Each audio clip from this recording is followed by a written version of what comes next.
Hello students, कैसे हैं आप सब। आशा है बढ़िया होंगे और पढ़ाई लिखाई अच्छे से कर रहे होंगे।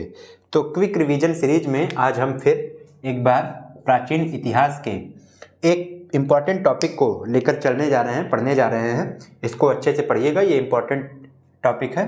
टॉपिक का नाम है प्रमुख साहित्यिक रचनाएं। ठीक है, कि साहित्यिक रचनाएं कौन कौन सी थी जो प्राचीन इतिहास में थी। ठीक है, और उसके रचनाकार कौन है और वो जो रचना है वो किस बारे में है, इसके बारे में।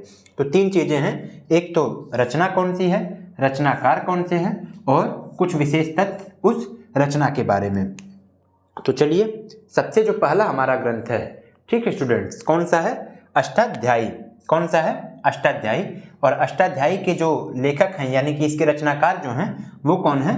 पाणिनि जी। कौन है? पाणिनि जी। और ये जो तथ्य किस बारे में है, तो ये व्याकरण ग्रंथ है। क्या है? व्याकरण ग्रंथ। तो एक बार फिर से ध्यान दीजिए कि अष्टाध्यायी रचना है, इसके लेखक पाणिनि हैं और ये व्याकरण ग्रंथ के बारे में है।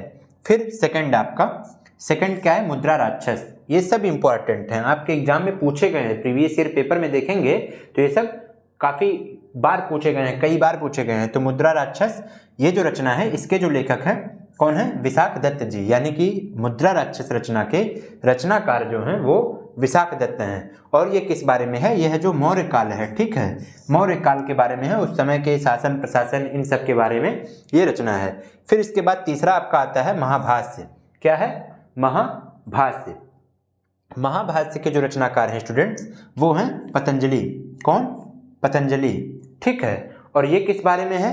तो ये जो शुंग वंश है, ठीक है, उसके जो शासक थे, उसके संस्थापक शासक पुष्यमित्र शुंग, इनके बारे में है। कौन सी रचना इनके बारे में है? महाभाष्य। ठीक है, जिसके रचनाकार पतंजलि जी हैं। फिर इसके बाद आपका चौथा इंपॉर्टेंट रचना कौन सा है? कथा सरित सागर। कौन सा? कथा सरित सागर। ठीक है, और इसके जो रचनाकार हैं वो कौन है? क्षेमेंद्र। कौन है? क्षेमेंद्र। थोड़ा सा हटके नाम है, इस नाते याद रखिएगा। क्षेमेंद्र इसके रचनाकार हैं और ये भी मौर्य काल के ही बारे में है। ठीक है, प्राचीन काल में इस तरीके की कई रचनाएं ज़्यादातर मौर्य काल के बारे में रही हैं। फिर इसके बाद अर्थशास्त्र। ये तो काफ़ी इंपॉर्टेंट, काफ़ी फेमस है। ठीक है, जिसको कि चाणक्य ने लिखा था या फिर कह सकते हैं कौटिल्य ने लिखा था। ठीक है, चाणक्य या कौटिल्य ने कौन सी रचना? अर्थशास्त्र।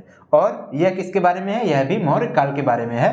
परंतु इसमें एक इंपॉर्टेंट टॉपिक देखिए, मैंने अलग से हाईलाइट कर दिया है कि ये राजनीति के विषय में है। कई बार अर्थशास्त्र सोच के लोग सोचते हैं कि ये कहीं इकोनॉमिक्स के बारे में है या फिर ये उस समय की मुद्रा वगैरह के बारे में थी। नहीं, ऐसा नहीं है। अर्थशास्त्र जो रचना है वो कौटिल्य की राजनीति के बारे में है कि किस तरीके से कूटनीति, राजनीति, कैसे विपक्षी शासकों को टैकल करना है, कैसी क्या अपनी रणनीति होनी चाहिए जिससे हमारी प्रजा संतुष्ट रहे, इन सब के बारे में ये है। तो ये पार्ट 1 है स्टूडेंट्स। ठीक है, प्रमुख साहित्यिक रचनाओं के पार्ट 1 है। फिर इसी चैनल पर आपके आरंभ एकेडमी पर क्या होगा कि आपके प्रमुख साहित्यिक रचनाओं का पार्ट 2 भी अपलोड किया जाएगा। तो आप चैनल को सब्सक्राइब कर लीजिए और वीडियो देखते रहिए और इसमें जो इंपॉर्टेंट टॉपिक है उसको आप रिवाइज करते रहिए ताकि एग्जाम के पॉइंट ऑफ व्यू से आपका ये सारे टॉपिक तैयार होता रहें। जय हिंद।